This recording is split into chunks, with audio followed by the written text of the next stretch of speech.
The Pied Piper. Hamelin is a small town in Germany. The center of the town is beautiful and has many very old buildings. Hamelin stands on the banks of a large river with hills on both sides of it.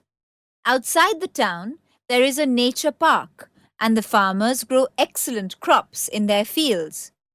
Hamelin is most famous for the legend of the Pied Piper of Hamelin. No one knows if the story is true, but many people visit Hamelin to see the town in which the Pied Piper walked over 700 years ago. It was the year 1284. Hamelin had a problem: rats. The farmers brought plenty of crops into the town, but the rats ate them all. There were rats everywhere. The mayor of Hamelin was worried. He paid people to catch the rats, but there were just too many rats. The mayor did not know what to do. The people of Hamelin were getting angry. They wondered what the mayor was doing to get rid of the rats. "I've lived in Hamelin all my life," said one, "and I've never seen so many rats." "They're eating all the food in my kitchen," said another. "They're crawling over me when I sleep," said a third. "You must do something about it," they all shouted at the mayor. "But what can I do?" asked the mayor.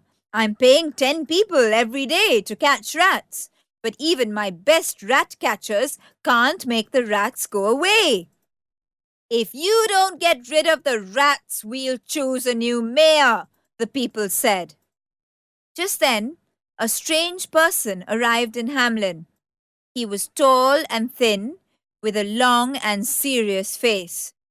He wore a coat of many colors and a tall red hat on his head. In his hand, he held a long, thin pipe. Everyone watched him as he crossed the bridge and walked through the narrow streets of the town. "Who is that strange man?" they all asked. "Where's he from? And where's he going?" The man walked slowly through the streets. He did not look at the people. He did not look at the rats. He walked straight to the mayor's office and knocked on the door. "Who are you?" asked the mayor. "I'm the Pied Piper," replied the strange man. "I see that you have a lot of rats in Hamelin. If you pay me 500 guilders, I'll get rid of all your rats." The mayor was amazed, and his mouth fell open. "How can you do that?" he asked.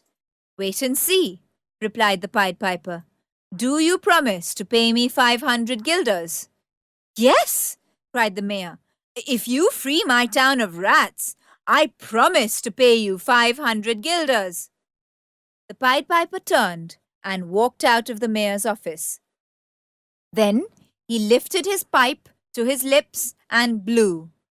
It was the strangest music anyone had ever heard. At first, nothing happened. But then there was a rustling and a squeaking and a scurrying noise. Rats and mice came running out of the houses, jumping out of the windows, tumbling down steps, and falling over one another. Big rats, little rats, fat rats, thin rats, they all rushed to gather round the strange piper. He walked slowly through the streets, and the rats followed him, squeaking and dancing to his strange music.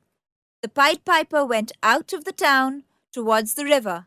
Still the rats followed him. He stopped at the river bank. The rats rushed past him into the water.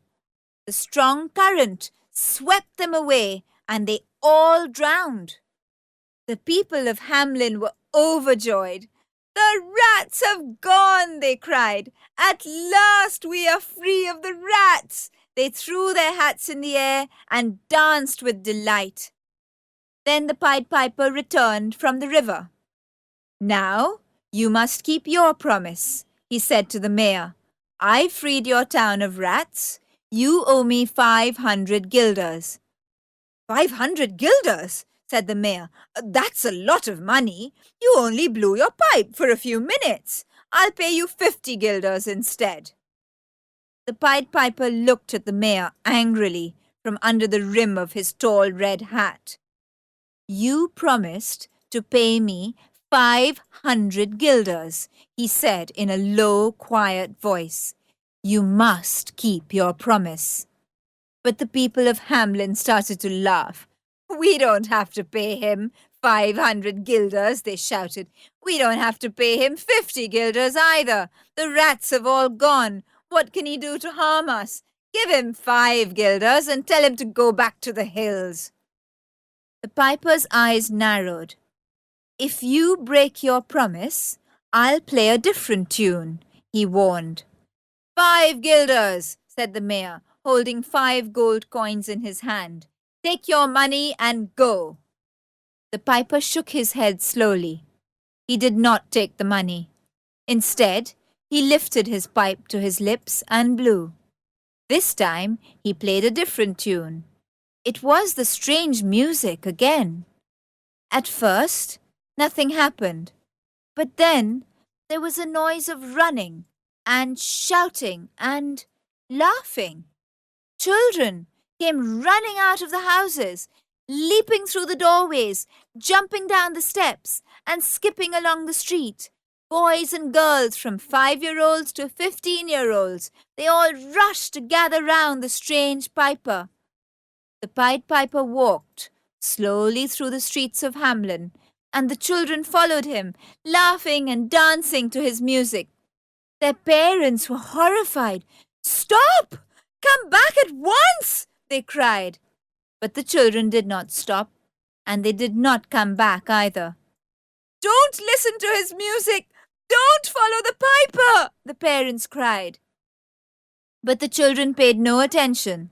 They followed the piper out of the east gate of the town, up a hillside, and into a great cave. They never came back. Neither the Pied Piper nor the children were ever seen again.